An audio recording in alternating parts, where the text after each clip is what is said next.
Hey all. So in my little house, I've got 2 kids, myself and my partner, and one day we probably want to get a dog. So the reality is life can get pretty messy. We also don't have a lot of storage space, and I hate lugging out our big bulky vacuum cleaner every time the floor gets messy.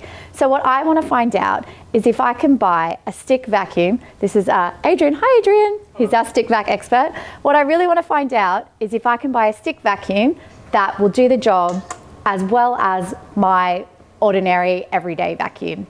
So to find out, I went and chatted to some of the experts at Choice, as well as a few people out on the street who've been through this before, to find out what everyone thought.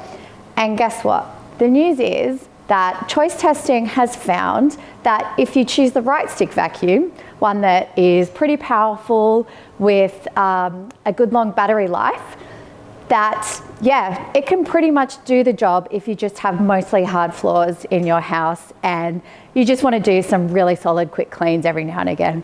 So to find out more, go to YouTube to see the full video. All right, bye.